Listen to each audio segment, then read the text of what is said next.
오늘 우리에게 주시는 하나님의 말씀은 사도행전 27장에서 세 곳입니다. 먼저 사도행전 27장 14절부터 28절까지입니다. 얼마 못되어 섬 가운데로서 유라와 굴로라는 광풍이 대작하니 배가 밀려 바람에 맞추어 갈 수 없어 가는 대로 두고 쫓겨가다가 가우다라는 작은 섬 아래로 지나 간신히 거루를 잡아 끌어올리고 줄을 가지고 선체를 둘러감고 스르디스에 걸릴까 두려워 연장을 내리고 그냥 쫓겨가더니 우리가 풍랑으로 심히 애쓰다가 이튿날 사공들이 짐을 바다에 풀어버리고 사흘째 되는 날에 배의 기구를 저희 손으로 내어버리니라. 여러 날 동안 해와 별이 보이지 아니하고 큰 풍랑이 그대로 있음에 구원의 여망이 다 없어졌더라. 여러 사람이 오래 먹지 못하였음에 바울이 가운데 서서 말하되 여러분이여 내 말을 듣고 그에 대해서 떠나지 아니하여 이 타격과 손상을 면하였다면 좋을 뻔하였느니라. 내가 너희를 권하노니 이제는 안심하라. 너희 중 생명에는 아무 손상이 없겠고 오직 배뿐이니라. 나의 속한 바 곧 나의 섬기는 하나님의 사자가 어젯밤에 내 곁에 서서 말하되 바울아 두려워 말라. 내가 가이사 앞에 서야 하겠고 또 하나님께서 너와 함께 행선하는 자를 다 내게 주셨다 하였으니 그러므로 여러분이여 안심하라. 나는 내게 말씀하신 그대로 되리라고 하나님을 믿노라. 그러나 우리가 한 섬에 걸리리라 하더라.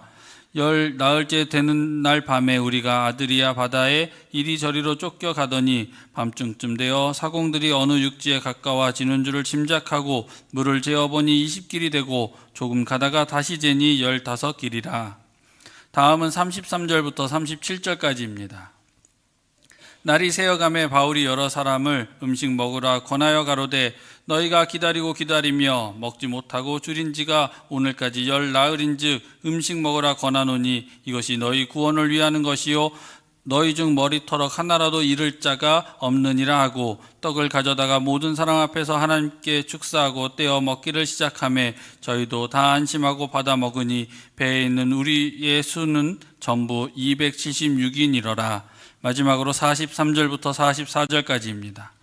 백부장이 바울을 구원하려 하여 저희의 뜻을 막고 헤엄칠 줄 아는 사람들을 명하여 물에 뛰어내려 먼저 육지에 나가게 하고 그 남은 사람들은 널조각 혹은 배 물건을 의지하여 나가게 하니 마침내 사람들이 다 상륙하여 구원을 얻으니라. 아멘.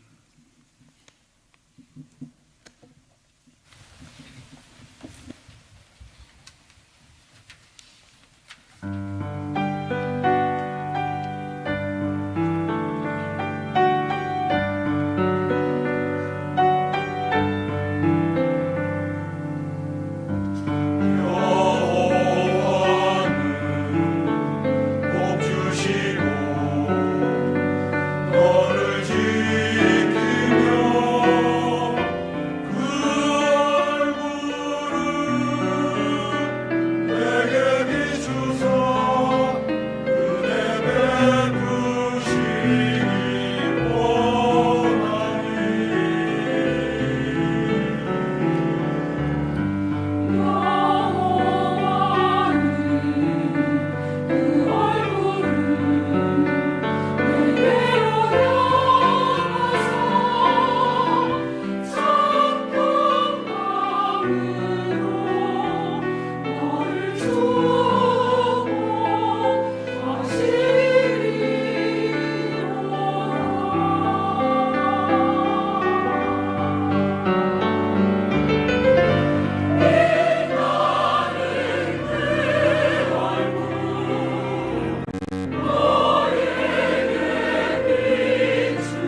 지난 주일에는 사도 바울이 가이사 로마 황제에게 상소해서 가이사라부터 미항까지 가는 사건을 설교했습니다. 오늘은 미항부터 멜리데성까지의 기록을 중심으로 설교하려고 하는데, 지난주에 보셨던 바울의 여정을 잠깐 영상으로 보도록 하겠습니다. 자, 바울이 가이사라에서 왕에게 상소하여 이제 길을 떠납니다. 배를 타고 시돈에 갑니다. 그리고 구브로 섬 옆을 지나가지고 길리기아와 밤빌리아 바다를 지납니다. 그리고 리기아에 있는 무라성에 도착해서 배를 갈아타게 됩니다. 그리고 계속하여 니도 맞은편 그쪽으로 올라갔다가 풍세가 만만치 않아서 시간이 많이 걸리고, 이제 길을 가기 위해서 그레데 쪽으로 들어와서 살몬의 해안을 지나 그레데 남부 지역으로 쭉 의지하여 가다가 미항에 도착을 합니다. 예정보다 시간이 많이 걸렸어요. 풍랑이 심해서. 자, 이제 미항에 왔는데 바울이 말합니다. 우리 여기서 겨울을 하자. 금식절기가 지났기 때문에 이제 크기 때문에 가지 말자고 하나님의 음성을 듣고 얘기를 해요. 그런데 결정권자였던 백부장 율리오가 그 말을 묵살시켜버리고 맙니다. 선장과 선주들은 말합니다. 여기 미항은 너무 작은 그 항구이기 때문에 여기서부터 서쪽으로 65km 떨어진 곳에 베닉스 항구가 있다. 거기 가자. 거기가 더 지역도 넓고 숙소도 많고 그리고 안전하기 때문에 가자. 그렇게 하는 말을 이제 율리오가 듣게 돼요. 그 말을 따라가고 많은 사람들 그 말을 의지해서 이제 결국 다수결에 의해서 바울이 묵살되고 말죠. 자, 그리고 이제 미항을 떠나 베닉스로 가려고 하는데 남풍이 부는 거예요. 야, 이거 우리 하나님의 뜻이로구나. 이제 됐다. 가자라고 조금 가다가 웬걸 광풍 유라굴로를 만나게 되는 거예요. 미항에서 떨어진 곳에서. 그래서 여러분 보시고 있는 미항에서부터 목사님 멜리데까지 쭉 한번 가주세요. 멜리데 쭉 가주세요.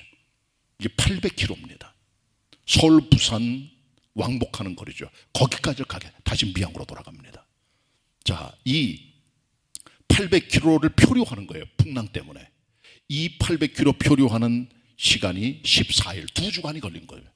한 번도 날이 좋은 날이 없고 계속 풍랑이니까 정말 미칠 지경이죠. 그런 상태에서 하나님께서 이들을 보호해 주는 사건들이 쭉 기록이 됩니다. 자, 이제 내리셔도 되겠습니다. 네. 여러분 보세요. 풍랑을 만납니다. 지중해 바다에서. 배가 계속 밑으로 떠밀려가요. 가우다라는 섬이 미항에서부터 남서쪽으로 30km 떨어진 그런 섬인데, 그쪽에 오니까 점점 풍랑이 심해져가지고 결국은 거룻배가 다 떠내려갈 것 같아요. 거룻배는 여러분 비상탈출용 배입니다. 그걸 배에 매달아놔 옆에다가. 거기 물이 들어서 침몰되면은 비상탈출 못하기 때문에 그것을 다 끌어올려가지고 배에 올려놔요. 그리고 선체가 잘못하면 다른 데 부딪히면 깨질까봐 선체를 줄로 둥둥 이렇게 다 감아버립니다. 그리고 여행을 계속하는 거죠. 그것도 계속 표류가 됩니다. 이제 둘째 날이 됐어요. 둘째 날이 됐는데 점점 파도가 심해지니까 갖고 있던 짐을 다 버립니다. 비싼 겁니다. 전부 다 그 가치가 있는 것이고 화물들이에요. 그걸 다 던져버립니다. 배를 가볍게 하려고. 셋째 날에는 그들의 배에 있던 기구들이 무거운 게 많아요. 그걸 다 집어던져. 그것까지 다. 이제 남은 건 별로 없죠. 배만 남고 사람만 남은 겁니다. 그렇게 여러 날을 지나갔는데 해와 별이 보이질 않아요. 구원의 여망이 없어요. 풍랑 계속되고 이런 위기에 이들이 봉착하게 됩니다. 그때 사도 바울이 일어나서 그들에게 위로와 용기를 주고 하나님께서 도우신다고 말하고 그들을 격려하죠. 그래서 이들은 힘을 얻어서 또 이제 쭉 가는데 14일째가 됩니다. 이제 항해 거의 끝나가는 말인데 바울만이 어느 정도 끝날 걸 알고 있죠. 사람들 모르고 있어요. 그런데 육지에 가까운 느낌이 듭니다. 왜냐하면 배가 바다 깊이를 재보니까 36m에서 24m로 줄어든 거예요. 계속 육지로 가고 있다는 거죠. 그래서 거기 있던 선원들이 도망치려고 큰일 날까 봐 거기 있던 앵커라 그러죠. 배를 고정시키는 겁니다. 바다에 빠뜨려서 그거를 바다 앞쪽에다가 내립니다. 그리고 이 사람들이 그런 채 하면서 거룻배를 내는 거예요. 도망치려고. 그때 바울이 말합니다. 이 선원 들었으면 다 죽으니까 그렇게 하지 말라 그랬더니 군인들이 모든 거룻배를 다 잘라버리고 말죠. 거룻배는 비상탄주종인데 그것도 없어져 버린 거죠. 이제 위험이 다가오게 됐습니다. 날은 점점 시간이 흘러가고 날은 점점 캄캄해지고 이런 상태인데 바울이 그 결정적 순간에 그들에게 위로와 용기의 말씀을 줍니다. 너희들 음식을 먹으라고. 조금 있으면 구원받을 테니까 음식 먹고 힘을 비축해다가 나갈 수 있다고 말하죠. 그리고 용기를 줍니다. 그리고 그들이 먹고 있던 남은 곡식을 다 던져버려요. 그것마저도 배를 가볍게 하기 위해서. 그리고 가다 보니까 해안이 보이는 거예요. 야, 이제 육지로구나. 할렐루야. 기뻐하면서 이제 거기까지 들어가는데 해안 쪽에 암초도 있을지도 모르고 위험하단 말이에요. 그래가지고 바울이 함께 가는 그 배가 중간에 육지로 다가가면서 이제 닻을 다 잘라버려. 닷마저도 그동 무거우니까. 그리고 돛을 올려가지고 바람을 타고 해안으로 쫙 들어가는 거기 두 물이 만나는 교류점이 있어요. 거기가 위험한 데입니다. 거기 바다가 그 배가 딱 걸린 거예요. 그래서 배 앞부분은 모래톱에 모래 있는 곳에 그냥 박혀버리고 배의 뒷부분은 깨져가는 거예요. 점점 파도 때문에. 이런 위험한 상황이 왔을 때 군사들이 말합니다. 이 모든 죄수들을 죽여버리자. 바울을 포함해가지고.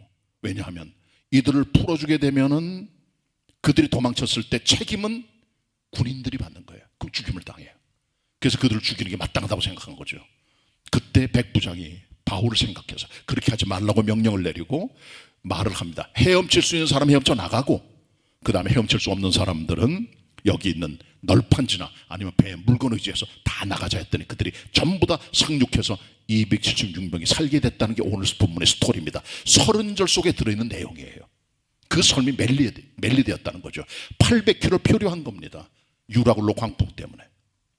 자, 유라굴로라고 하는 이 광풍은 유로스라는 헬라어와 아킬로라고 하는 라틴 말이 합해진 말입니다. 유라굴로. 유라라는 말은 동쪽이란 말이에요. 그리고 아킬로란 말은 북편이란 말이죠. 합해서 동북이니까 북동풍이 불어와서 내리 때리는 그 광풍을 일컬어 유라굴로라고 붙이게 됐죠.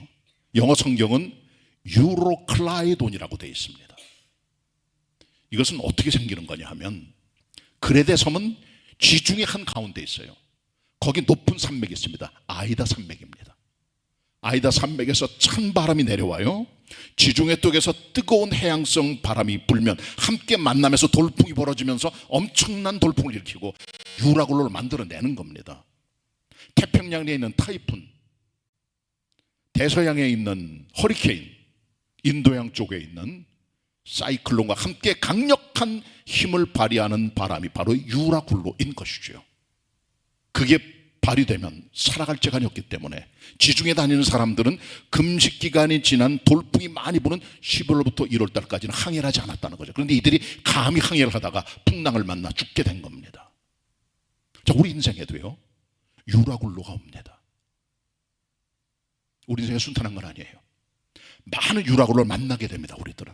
유라굴로는 단순히 대풍, 어떤 큰 폭풍이 아닙니다. 우리 삶에 다가오는 많은 것들을 일컬어 상징적으로 성경은 대풍이라는 말을 쓰고 있는 것을 보게 되죠.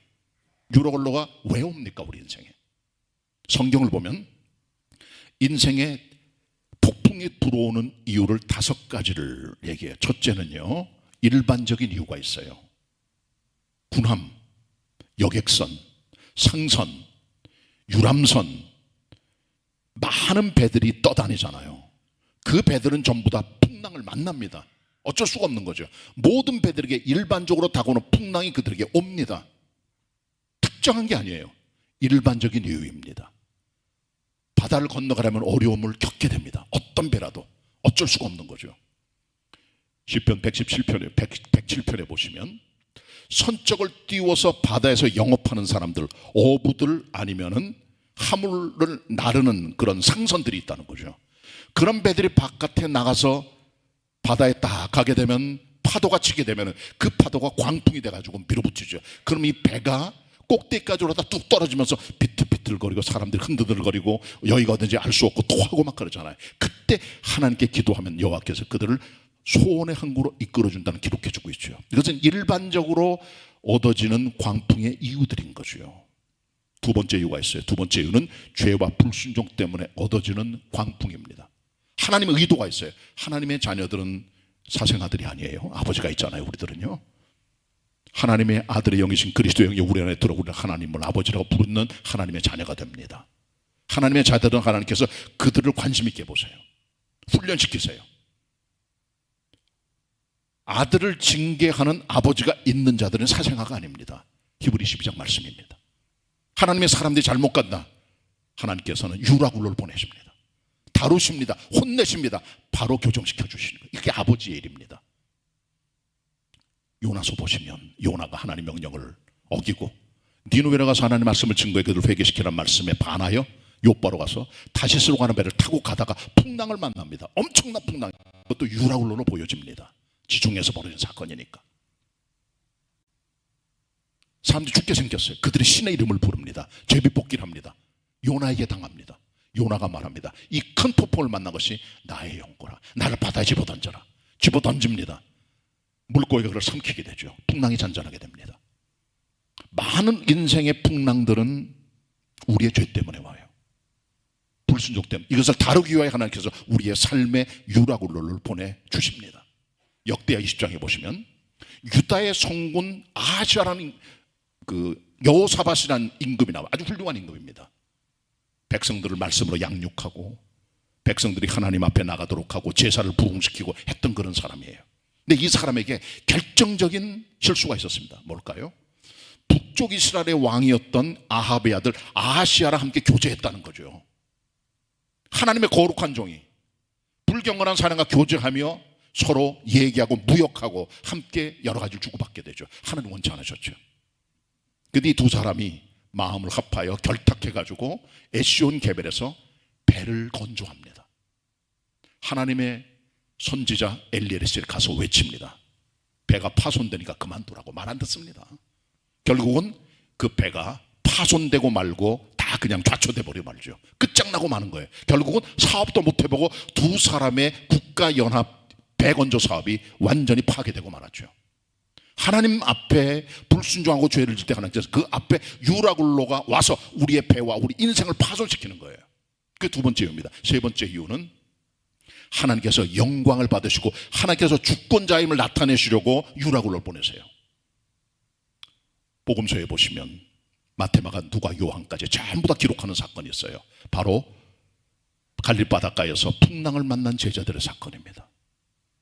예수님께서 제자들과 함께 바다 저편 가기 위해서 배를 타셨어요.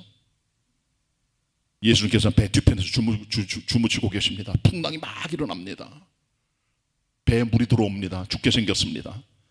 제자들이 난리를 칩니다. 예수님을 깨웁니다. 살려달라고. 주님께서 믿음이 적은 그들을 책망하시고 말씀하십니다. 바다여 잔잔하라. 잔잔하게 되마. 그리고 목적지에 가게 됐다는 거죠. 왜 이런 사건이 벌어집니까? 바다를 잔잔하게 하는 결정적인 주인은 창조주 하나님이세요. 그리스도 예수께서는 하나님이십니다. 그의 손에 자연을 다스리는 힘과 초자연적 힘이 있다는 걸 하나님 보여주시는 것이죠.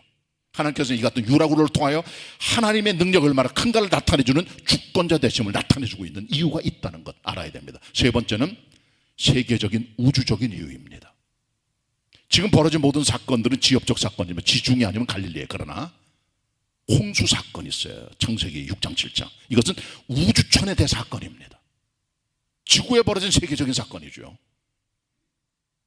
하늘의 창이 열리고 기쁨의 섬이 터지면서 4일 동안 비가 내립니다. 홍수입니다. 생명체가 다 죽었어요. 노아 가족들이 살아남습니다. 방주 안에서. 방주는 깨지잖아요. 하나님께서 보호하시는 잣나무로 만들어진 특별한 그런 방주주요. 이것은 우주적인 목적입니다. 유라굴로 이상의 지구촌에 벌어지는 엄청난 홍수, 그러나 주님 그들을 보호해 주셨죠. 이것은 우주적인 목적, 인간의 죄에 대한 하나님의 심판의 모습으로 다가오는 것을 보게 되는 거죠. 마지막 다섯 번째는 하나님 특별한 섭리입니다. 오늘 본문의 얘기가 그런 거예요.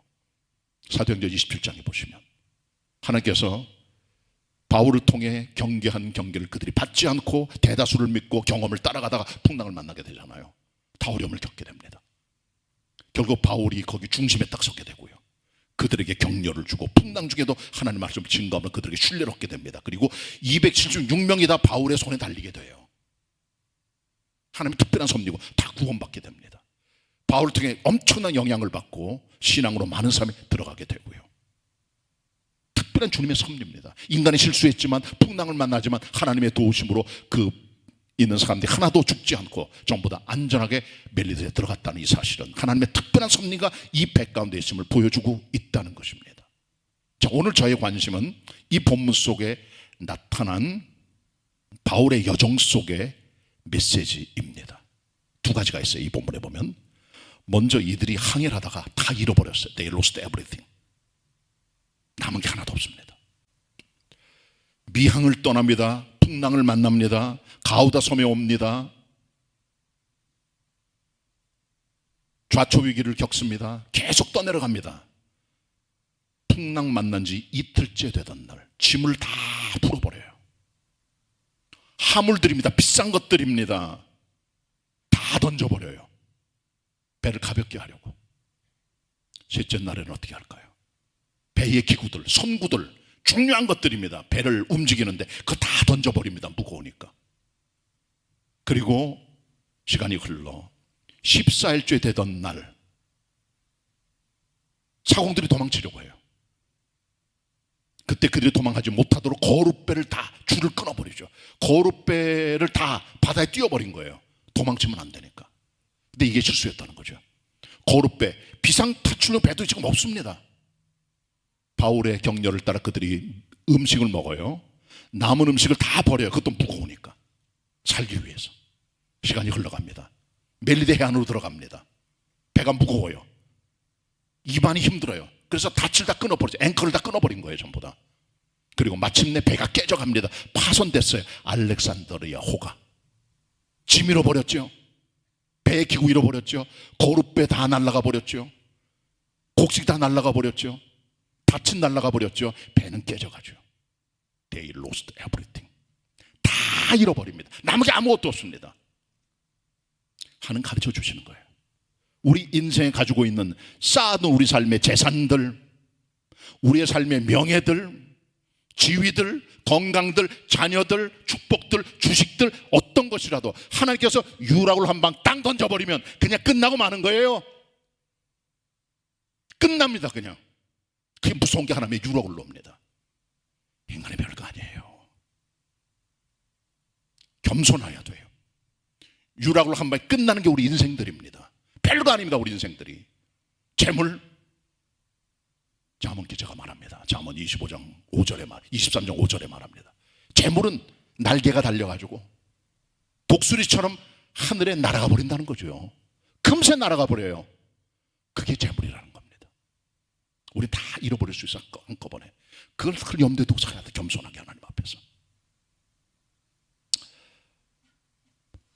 BC 300년대를 살아갔던 지구의 그 세계 정복자가 있죠. 헬라 제국의 알렉산더 대왕입니다. 33살에 죽었어요. 엄청난 땅을 정복하고 문화를 이식을 하여 헬라 문화를 만들었던 최고의 대왕이었던 알렉산더. 33살에 죽었는데 이 사람이 죽을 때 이건 야사입니다. 들려오는 얘기예요. 정산 아니에요. 자기 밑에 있는 장군들에게 국가를 4군데로 나눠줘요. 자기 땅을 분할을 시켜요. 분할시키면서 유언을 남깁니다. 첫째 유언. 내 관을 운구해 나갈 때 내가 죽거들랑 최고 의사들이 이것을 운구하도록 해라. 왜? 최고 의사도 죽음은 못 막기 때문에. 두 번째로 내 관에 운구해서 내려갈 때 바닥에다가 금과 은과 모든 보화를 뿌려라. 왜? 재물이 덧없음을 알기 위해서. 내가 못 가져간다. 마지막 세 번째로 내 관 바깥으로 내 손을 바깥으로 내밀어 다 내 손을 볼 수 있도록 권력의 덧없음을 보여주기 위해서. 이게 인간입니다. 하나님의 한방 유락을 넣으면 끝나는 게 인생들입니다. 교만하지 말고 어깨에 힘주지 말고 까불어대지 말고 하나님 앞에서 살아가시면 안 되는 겁니다. 꼭 기억하셔야 돼요. 자, 그 다음에 두 번째 메시지가 여기 있어요. 구원의 여망이 완전히 끊어졌습니다. 이제 더 이상 갈 길이 없는 거예요. 본문 같이 보도록 합니다. 본문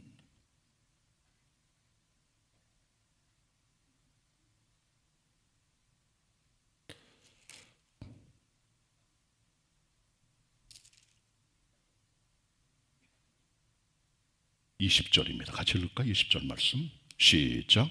여러 날 동안 해와 별이 보이지 아니하고 큰 풍랑이 그대로 있음에 구원의 여망이 다 없어졌더라.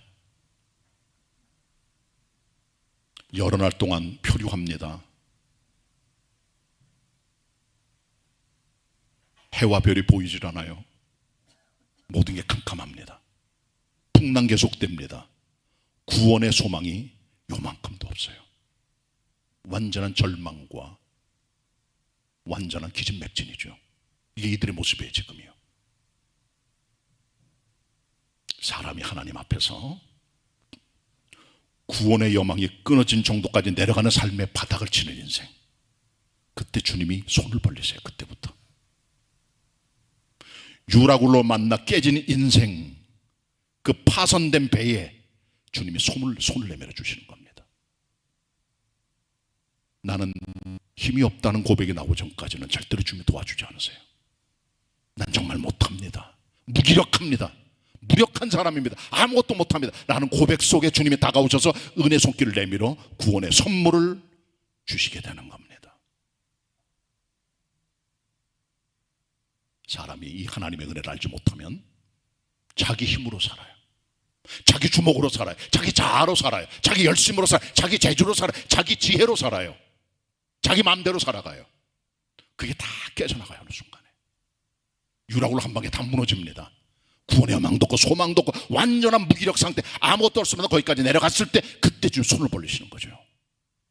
그걸 주님 가르쳐 주고, 그때 주님께서 바울을 통해 그들에게 용기와 위로를 주시고 일어나게 되는 겁니다. 출애굽기 14장에 보시면 하나님의 사람 모세가 백성들과 함께 출애굽을 할 때 큰 홍해바다 앞에 서게 됐습니다. 푸른 바다가 있습니다. 못 갑니다. 뒤에는 바로의 군대 600병거가 군사와 함께 이스라엘 백성을 잡으러 옵니다. 세계 최강의 군대예요. 빨리 달려옵니다. 백성들 중에는 앞에는 바다, 뒤에는 적군. 하나님의 종 모세를 불평하고 그에게 원망을 하며 떠들어댑니다. 왜 우리를 애굽에서 꺼냈는고, 왜 우리를 거기서 구출했는고, 이렇게 하려고 구출했냐라고 불평을 떨죠. 하나님의 사람 모세는 삼중고에 빠집니다. 바다와 적군과 백성들의 불평까지. 힘들어요. 하나님 말씀하십니다. 너 가만히 있어라. 내가 널 위해 싸우리니 너희들은 싸우지 말아라.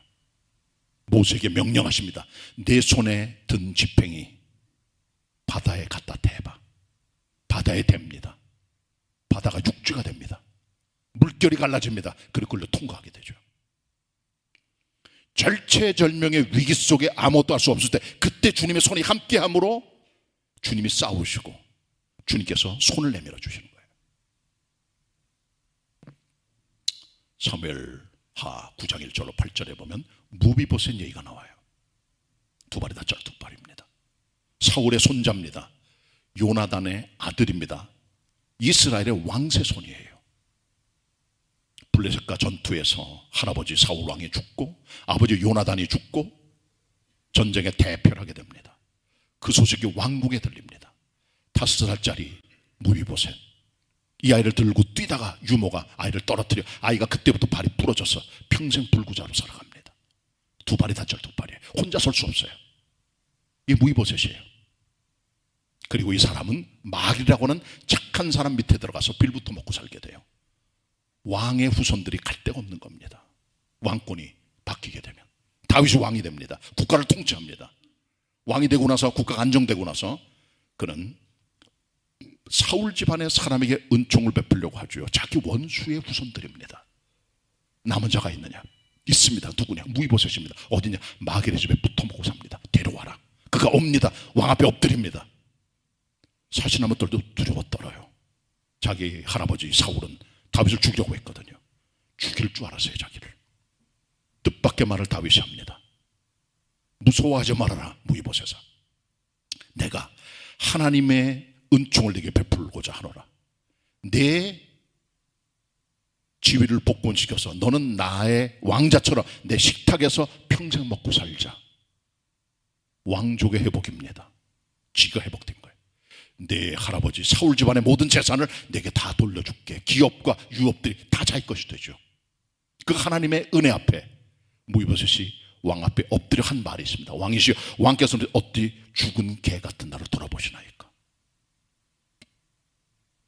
쩔뚝발이 빌부터 먹는 인생, 무서워하는 인생, 몰락한 왕가의 후손, 죽은 개 같은 인생, 바닥을 치는 인생, 구원의 염원과 소망이 아무것도 없는 이 배에 탄 사람과 같은 인생, 그게 무이보셋이잖아요. 그때 다윗의 손길이 다가옵니다. 무조건전 성물과 사랑의 은총입니다. 이유 없는 거예요. 사랑이 있기 때문에 구원의 손길을 내밉니다. 왕권이 회복이 됩니다. 재산이 회복이 됩니다. 이게 하나님의 은혜입니다. 구원의 여망이 없을 때 그때 주님의 손길이 함께하는 겁니다. 이 같은 구원의 손길이 누굴 통해 옵니까? 바울을 통해 오는 거예요. 자, 바울은 이 유라굴로의 태풍 때문에 표류하는 이 배를 향하여 두 가지 메시지를 전해요. 가장 어려울 때 두 번 하나님의 말씀을 전합니다. 표류하여 여러 날이 됐을 때, 전부 다 기진맥진해서 짐도 버리고 기도 다 던져버리고 어떤 소망이 없을 때, 그때 바울이 일어나서 그들에게 말합니다. 안심하라. 배는 손상되지만 너희 생명에는 손상이 없을 것이다. 그들을 위로하게 되죠. 본문 같이 봅니다. 21절로 26절입니다. 본문 같이 보도록 하겠습니다. 사도행전 27장 21절로 26절 제가 읽겠습니다. 21절, 여러 사람이 오래 먹지 못하였으며 바울이 가운데 서서 말하되 여러분이여 내 말을 듣고 그에 대해서 떠나가지 아니하여 이 타격과 손상을 면하였다면 좋을 뻔하였느니라. 내가 너희를 권하노니 이제는 안심하라. 너희 중 생명에는 아무 손상이 없겠고 오직 배뿐이리라. 나의 속한 바 곧 나의 섬기는 하나님의 사자가 어젯밤에 내 곁에 서서 말하되 바울아 두려워 말라. 내가 가이사 앞에 서야 하겠고 또 하나님께서 너와 함께 행선하는 자를 다 내게 주셨다 하였으니. 25, 26 같이 읽겠습니다. 시작. 그러므로 여러분이여 안심하라. 나는 내게 말씀하신 그대로 되리라고 하나님을 믿노라. 그러나 우리가 한 섬에 걸리리라 하니라. 아멘. 자, 바울이 뭘 얘기를 합니까 여기서? 일단 안심하라. 지도자는 사람들에게 소망을 주는 사람들이에요. 가장 열악한 환경 중에도 할 수 있습니다. 하나님이 도와주십니다. 일어날 수 있어요. 안심하세요. 생명에 지장 없어요. 소망과 긍정의 마음을 가진 리더십들이 일어나야 되는 거죠. 가정이 다 깨져도 가정인 아버지는 할 수 있어. 우리 일어나야 돼. 하나님께서 도와주셔. 사업이 다 깨져나가도 주님 도와줄 거야. 우리 기도하자. 긍정과 소망을 줘야 돼요. 바울이 한 말, 안심하라. 배는 타격이 와도 생명 지장 없어. 걱정하지 마라 하는 위로의 말씀이 오죠. 근데 이 말을 하면서 바울이 무슨 얘기를 합니까? 내가 미항에서 말할 때 항의하지 말자 그랬잖아. 항의하니까 이런 일을 거쳤지. 야 이놈들아, 니네들 때문이야 말이야. 너 때문에 이런 사고가 난 거야. 내 말만 들었어도 말이야. 율리오 너도 마찬가지고 너희들 손원들 손주들 다 봐봐 말이야. 내 말 안 들어서 이런 거면 안 나는 거 아니야 이거 말이야. 나쁜 녀석 같은 이라고. 왜 다들 힘들게 니네들 결정 때문에. 내 말 왜 안 들어 이놈들아. 바울이 그렇게 말했습니까? 인생 살다가 유라굴로 만나면 우리가 어떻게 합니까? 유라굴로 만나면 어떻게 하세요? 아빠 때문이야 말이야. 당신 때문이야 이 사람아. 목사님 때문이야. 장로님 때문이야 말이야. 너 때문이야 이 자식아. 우리 사업이 너 때문에 망하는 거야. 이 국가가 그 사람 때문이야. 바울이 손가락질 안 했어요.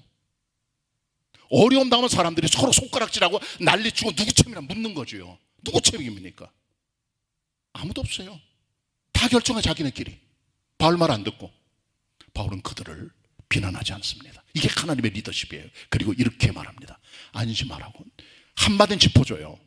떠나지 않았으면 좋을 뻔했건을 부드러운 깨우침이죠. 리더십들은 너무 야단치지 않는 거예요. 그렇게 아무리 나쁜 짓을 했어도 손가락질하면서 비난하는 거 아니에요. 그렇지 않으면 좋았을 뻔했는데 그 정도 딱 하고 나서 어떻게 합니까? 안심하라. 하나님 도와주신다. 함께 하고 있다. 생명 손상 없어. 그리고 천사가 바울에게 어젯밤에 들려준 말을 그 배에서 얘기를 하는 거죠. 두 가지입니다. 내가 가이사 앞에 서야 될 것이다. 가이사에게 상소했잖아요. 로마에 가서 복음을 전해야 돼요, 바울이. 그 책임이 있어요. 지금 또 하나 책임이 뭡니까? 276명의 배에 탄 사람들을 전부 다 하나님께서 바울에게 맡겨줬다고 말씀해 주고 있습니다. 그 생명이 바울에게 달린 거예요. 하나님께서 그를 통해 그들에게 믿음을 주시고 신뢰를 주시고 바울을 인정하게 되고 믿음의 임팩트를 주게 된 거죠. 바울의 손에 맡겨준 거예요. 이 두 가지 사명 때문에 바울이 죽을 수 없는 겁니다. 풍랑 만나도 죽을 수가 없는 거예요. 왜? 일이 있으니까. 가이사 만나야 됩니다. 로마 복음을 전해야 됩니다. 276명 살려내야 됩니다. 하나님께 내게 맡겨준 겁니다. 그 일이 끝나야 됩니다. 바울 어떻게 했습니까? 난 그렇게 믿는다 얘기를 하잖아요. 그리스도인들은 절대로 하나님의 일이 끝나기 전에는 죽질 않아요. 일이 끝나면 죽는 겁니다. 누가 먼저 세상을 떠나셨어요? 주님의 그를 향한 계획과 그의 인생에 대한 플랜이 다 끝난 거예요. 너는 이제 자라. 들어가라. 이제 안식에 들어가라 말씀하는 거죠. 수고 많이 했다. 거기까지다 말씀하는 거죠. 살아있다. 아직 할 일이 있는 거예요. 아직까지도 우리들에게. 사명이 있는 거예요. 우리들에게요. 민수기 20장에 보시면 아론이 이스라엘의 초대 대제사장입니다. 하나님을 위해서 많이 선교 일을 하고 죽게 됐는데 어떻게 죽었습니까? 보통 사람이 죽으면 옷을 뺏기잖아요. 죽고 나서. 그렇죠? 죽고 나서 옷을 뺏기고 수의를 입히는 거예요. 어떻게 됐습니까? 아론은 옷을 뺏겼더니 죽었다 그랬어요. 옷이란 대제사장의 오피스, 직을 말하는 것, 직. 옷을 뺏겨나는 것은 직이 끝나, 일이 사역이 끝났다는 거죠. 그랬더니 죽었다고 말해줘요. 성경을 잘 보세요. 그렇게 되어 있습니다. 일이 끝나야 죽는 겁니다. 죽어서 일이 끝나는 게 아니라. 우린 거꾸로 알고 있는 거죠. 바울은 일이 있습니다. 가이사에게 가야 됩니다. 로마 복음 전해야 됩니다. 그리고 216명을 내게 맡겨줬어요. 끝나기 전에 안 죽어요. 왜? 하나님이 살려두신 거죠. 왜? 그 목적 이루신 거죠. 그 말씀을 힘차게 바울이 증감을 그들이 용기롭게 되죠. 그러나 여전히 풍랑은 계속됩니다. 14일 동안 계속되는 풍랑 속에 이들은 결국 멜리데 해변 가까이 가게 돼요. 힘은 다 빠지고 기진맥진하고 먹지 못하고 어떤 힘도 없는데 바울이 알아차렸죠. 이제 거의 육지 가까웠다. 먹어야 산다. 용기를 주죠. 그들에게 먹으라고. 먹어야 돼요. 안 먹으면 죽는 겁니다. 힘들어도 잡숴야 되고 어려도 잡숴야 되고 맛없어도 드셔야 힘을 얻게 됩니다. 그래야 하나님을 할 수 있는 거예요. 바울이 말합니다. 우리 곧 죽게 돼. 이렇게 안 먹으면 일어나라 먹어라 권변합니다. 안 먹지요. 하나님을 향해 축사합니다. 감사하고 먼저 먹었더니 그제서야 그들이 바울의 말을 듣고 함께 나눠 먹었고 용기를 얻어요. 그게 26명 다 살게 되죠. 그리고 그들이 먹고 남은 밀은 배를 가볍게 하고 다 던져버리게 되는 겁니다. 33절 같이 보도록 하겠습니다. 33절 제가 읽겠습니다. 날이 새어가매 바울이 여러 사람을 음식 먹으라 권하여 가로되 너희가 기다리고 기다리며 먹지 못하고 줄인 지가 오늘까지 열나흘인즉 음식 먹으라 권하노니 이것이 너희 구원을 위하는 것이요. 이게 무슨 말입니까? 조금 있어 육지에 들어가려면 먹고 힘을 내야 헤엄쳐 들어갈 거 아니에요. 너희 중 머리털럭 하나라도 잃을 자가 없느니라 하고 떡을 가져다가 모르는 사람 앞에 하나님께 축사하고 감사하고 떼어 먹기를 시작하며 저희도 안심하고 받아 먹었다. 배에 우리의 수는 전부 276인이더라. 사도 바울은 현실적인 도움을 그들에게 줘요. 먹어야 된다. 결국 배가 파손됩니다. 먹은 힘을 가지고 헤엄쳐 들어가는 게 수영하는 사람들, 그리고 못하는 사람들은 널판지 잡고 배 물건 잡고 다 상륙해 다 살아나게 된 거죠. 먹어야 돼요. 음식이 중요합니다.